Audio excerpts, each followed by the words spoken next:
72 வயசில் இப்படி சொல்கிறாங்க, 23 வயசில் இப்படி சொல்கிறாங்கன்னா 80 வயசில் என்ன சொல்லியிருப்பாங்க? சரி, பாரதிய ஜனதாவுக்கு என்ன சொன்னாங்க? ஆனால் இந்த டெத் வந்து என்னென்னா எல்லாருக்கும் இப்போ மார்னிங் நான் வந்து அன்றாட வேலையில் இருக்கும்போது திடீர்னு ஒரு செய்தி வருது சார் இந்த மாதிரி பாக்கியராஜ் இறந்துட்டார். என்னங்க இப்போ தானங்க நேற்று முதல்ல ஒரு ரீல்ஸில் பார்த்தோம், நல்லா தானங்க பேசிட்டு இருந்தார்.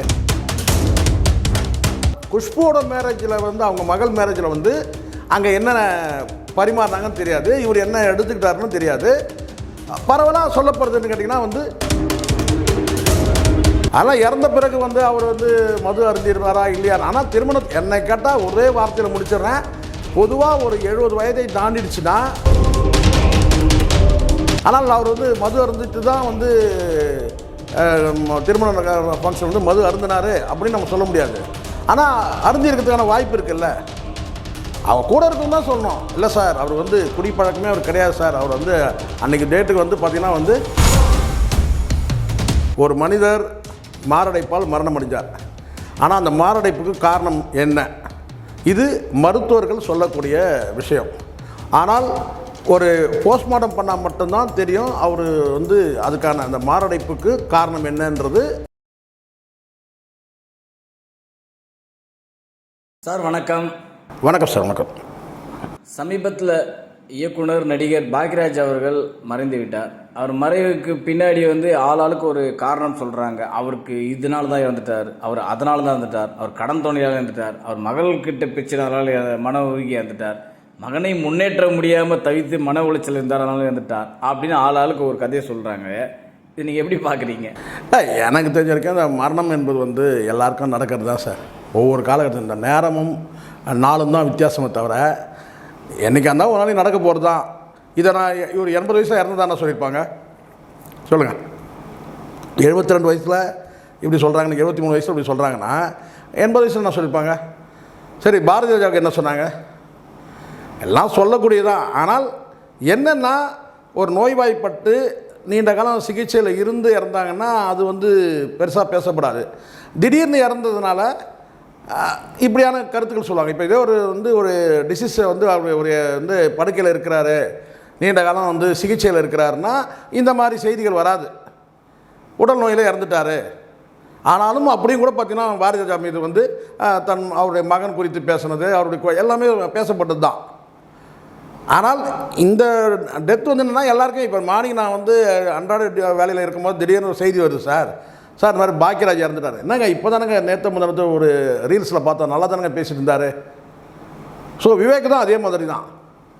அதனால் ஆரோக்கியமாக இருக்கிறவங்க, அது வயோதிகமாக இருந்தால் கூட ஆரோக்கியமாக இருக்கவங்க திடீர்னு இறந்துட்டாங்கன்னா அது அப்போ வந்து காரணங்களை தேடி எப்படி பார்வையற்றவர் வந்து பார்த்திங்கன்னா வந்து ஒரு உருவத்தை சித்தரிப்பாங்களோ அந்த மாதிரி ஆளாளுக்கு கற்பனையாக வந்து ஒன்று சொல்ல வேண்டியது தான்.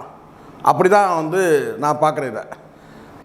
இப்போ இதில் இன்னொரு முக்கியமான விஷயம் என்னென்னா சார், இவர் மரணத்துக்கு முன்னால் தான் குஷ்பு மகள் திருமணத்தில் கலந்துட்டுருக்காரு. அந்த வீடியோ வைரல் ஆகிட்டுருக்கு. ஏன்னா அதுக்கு திருமணத்துக்கு முன்னால் வந்து இவர் ஃப்ளைட்டில் ட்ராவல் பண்ணியிருக்காரு அப்படின்ற மாதிரிலாம் சொல்கிறாங்க. அது மட்டும் இல்லாமல் பல நடிகர்கள், நட்பு நடிகர்கள்லாம் இவர் கூட இருந்தாங்க, ஒன்றா தங்கினாங்க, சில விஷயங்கள்லாம் செய்தார்கள் அப்படின்ற மாதிரிலாம் சொல்கிறாங்களே, இதெல்லாம் உண்மையா சார்? அதுக்காக வந்து ஒரு சுப நிகழ்ச்சிக்கெல்லாம் போகாமல் இருக்க முடியுமா சார்?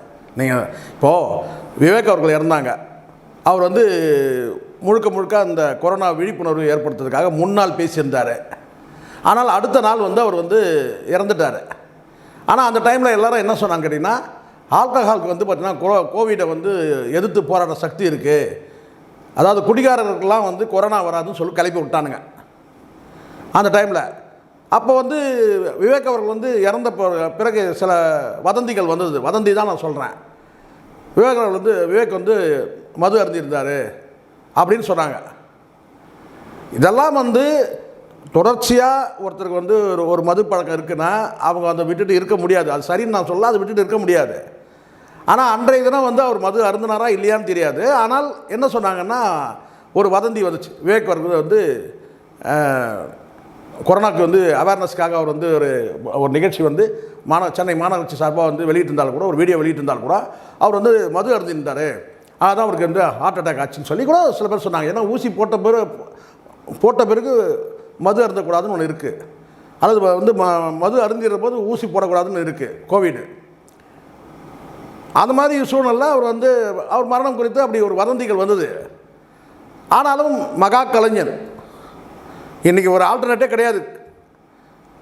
விவேக் இன்றைக்கி ஒரு ஆல்டர்னேட் இருக்கா சார்? யாராவது இருக்கிறாங்க சார் மாற்றாக விவேக் அடுத்து சொல்கிறாங்களே, இவர் அடுத்து அவர் பிடிச்சாரு, அவர் அடுத்து இவர். இன்றைக்கி விவேக் தனியாகவே இருக்குது. அந்த இடத்த யாருமே இல்லை. இன்னொரு 100 வருஷம் ஆனாலும் விவேக் இடத்த பிடிக்க முடியாது யாருமே. அந்த மாதிரி இதெல்லாம் சில நடிகர் இருக்கிறாங்க. இந்த வடிவேல் கூட நீ எடுத்துங்க, காமெடியில் வேறு ஒரு ஆளை நினச்சி கூட பார்க்க முடியாது. வடிவேல் இடத்துல 100 பேர் இல்லை 1000 பேர் வந்தால் கூட அந்த இடத்த ஃபில் பண்ண முடியாதுன்ற நான். அவங்கவுங்களுக்கு ஒரு இடம் இருக்குது சார். அதனால் இப்போ நீங்கள் கேட்குறதுனால நான் சொல்கிறேன், ஒரு திருமண நிகழ்ச்சிக்கு போனாங்கன்னா அங்கே எல்லாமே இருக்கும் சார்.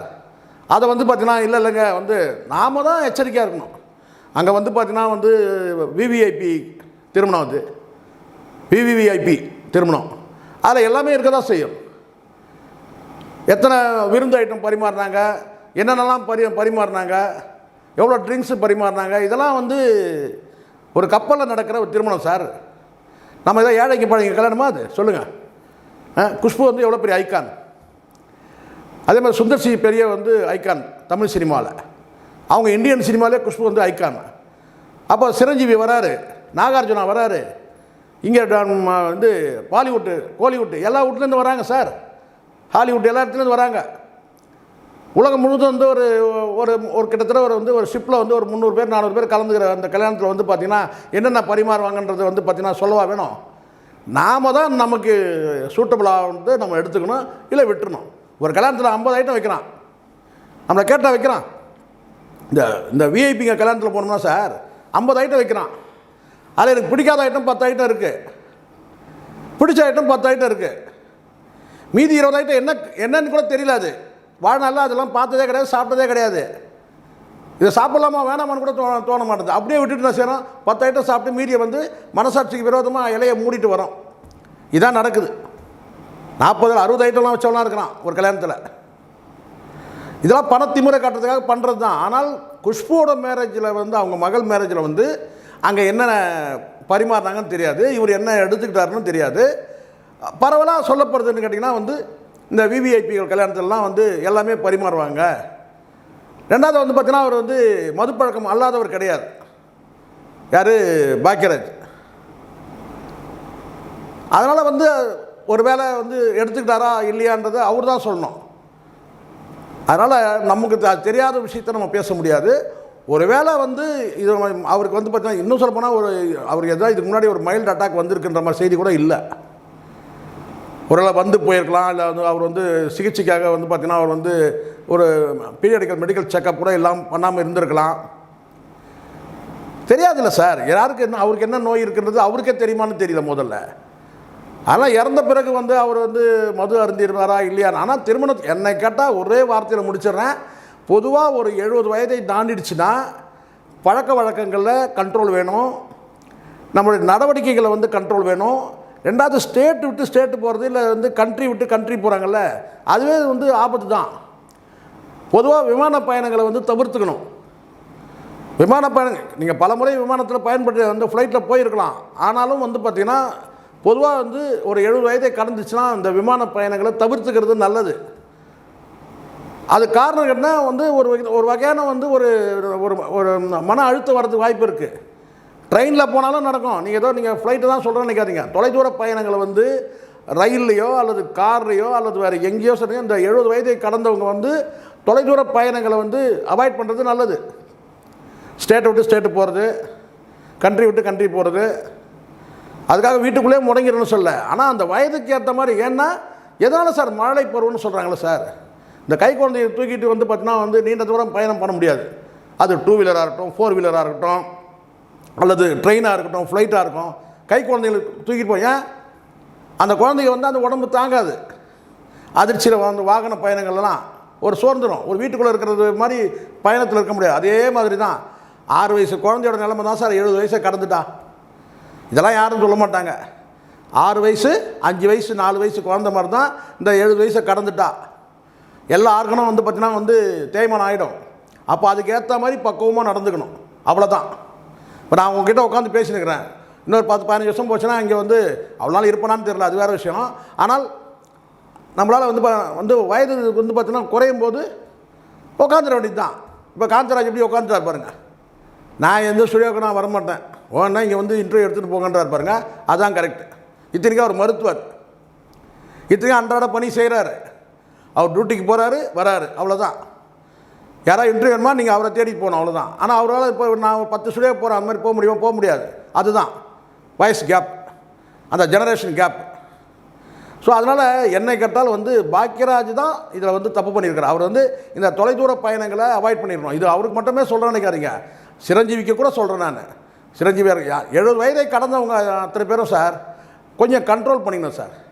பழக்க வழக்கங்கள் உட்பட எல்லாமே சொல்கிறேன். மது பழக்கம் இருந்தாலும் கூட அதை அவாய்ட் பண்ணிடணும். அதே மாதிரி உணவு எடுத்துக்கிறதுலையும் சிக்கல் இருக்குது, செரிமான சிக்கல் இருக்குது இல்லையா? அதனால் என்ன வந்து ஐட்டங்கள் பரிமாறுறாங்க, அதுவும் இந்த புது புது ரெசிபி தயாரிக்கிறாங்க பாருங்கள். இந்த சமையல் வல்லுநர்கள் ரொம்ப எச்சரிக்கையாக இருக்கணும் அவங்கள்ட்ட. இது இந்த சமையல் கலை வல்லுநர்கள் தான் செய்வாங்கன்னா புது புது ரெசிபி கண்டுபிடிப்பான். அவங்ககிட்ட போய்ட்டு அவன் தள்ள போய்ட்டு 70 ஐட்டத்தை போடுறேன் என்ன பண்ணுவான்? அது யாருன்னா இருக்கட்டும், எந்த சமையல்கார வல்லுநராக இருக்கட்டும், 70 ஐட்டத்தை வேணும்னு சொல்லி கேட்டால் 70 ஐட்டத்துக்கு என்ன சார் பண்ணுவான்? பெருமைக்காக பண்ணுறான். 40 ஐட்டம், 50 ஐட்டம், 70 ஐட்டம், 80 ஐட்டம், அதிகபட்சம் 10 ஐட்டத்துக்கு மேலே வந்து பார்த்தீங்கன்னா இங்கே சாப்பிட முடியாது அதிகபட்சம். ஆனால் 70 ஐட்டம் என்பதுனா புது புது ரெசிபி வந்து காட்டலாம். அந்த ஒரு ரெசிபி வந்து பார்த்தீங்கன்னா எல்லாத்தையும் நீங்கள் கொஞ்சம் கொஞ்சம் எடுத்து சாப்பிடும்போது அது செரிமான சிக்கலில் போய் நிற்கும், ஏதாவது ஒரு ப்ராப்ளத்தில் போய் நிற்கும். அதை தாண்டி நீங்கள் வந்து பார்த்தீங்கன்னா அடிஷ்னலாக நீங்கள் வந்து ட்ரிங்க்ஸ் எல்லாம் எடுத்திங்கன்னா அது இதை தாண்டி என்ன சொல்ல முடியும் சொல்லுங்க போகலாம். பட் பாக்கியராஜ் அவர்கள் வந்து என்ன சாப்பிட்டாருன்றது நமக்கு தெரியாது ஃபங்க்ஷனில். ஆனால் பொதுவாக விவிஐபி ஃபங்க்ஷனில் போனீங்கன்னா நீங்கள் வேணால் சாம்பிளுக்கு வாங்க, எங்கேயாவது கூப்பிட்டு போகிறேன் நான், நமக்கு அழைப்பு வரும், அங்கே பாருங்கள் இலைய 70 ஐட்டம் வைக்கிறான்.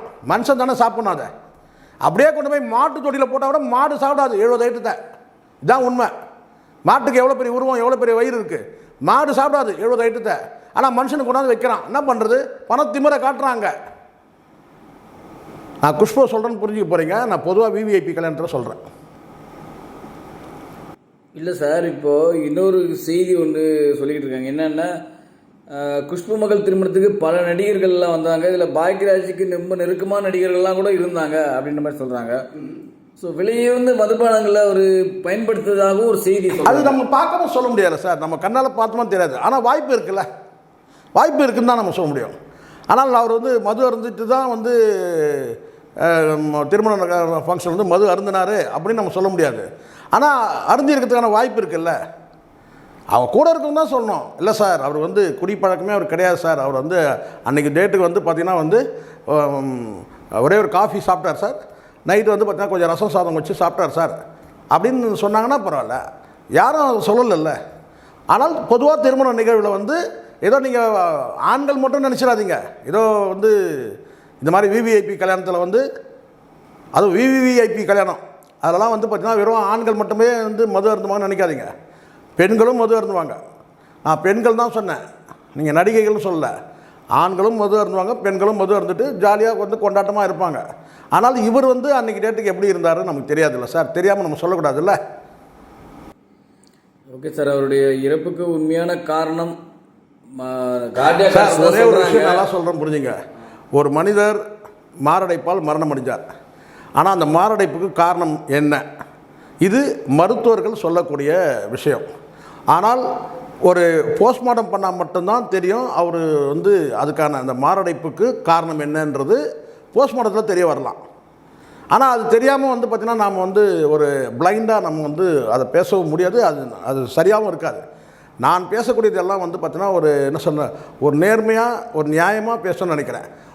ஆனால் இந்த மாதிரியான கல்யாணங்களில் வந்து மது உபச்சாரமும் நடக்கும். நான் சொல்கிறது உபச்சாரம், ஏதாவது நீங்கள் விபச்சாரம்னு போட்டு என்னை வந்து இது பண்ணாதீங்க. மது உபச்சாரம்ன்றதுன்னு கேட்டால் விருந்து உபச்சாரம் சொல்கிறாங்களே, அது மாதிரி மது உபச்சாரமும் நடக்கும். அது ஒரு வேளை நடந்துதான் எனக்கு தெரியல, அவர் மது அருந்தினாலும் தெரியல, அது எனக்கு தெரியல. ஆனால் அப்படி ஒரு மது அருந்தி இருந்தால் கூட இந்த மாதிரியான மறுநாள் காலையில் ஒரு ஹார்ட் அட்டாக் வர்றதுக்கான வாய்ப்பு இருக்குது. ஒருவேளை இரவு நேரத்தில் அதிகமான உணவு எடுத்துக்கிட்டு அதிகமான தேவையற்ற அந்த ட்ரிங்க்ஸ் எல்லாம் எடுத்திருந்தாலும் கூட இந்த மாதிரியான அதுக்கான வாய்ப்புகள் இருக்குதுன்னு நான் சொல்கிறேன். சரி sir, thank you very much sir, thank you. நன்றி சார். இது போல பல வீடியோக்களை கண்டு மகிழ எங்களது ரீசன்ட் வாய்ஸ் சேனலை மறக்காம சப்ஸ்கிரைப் பண்ணுங்க.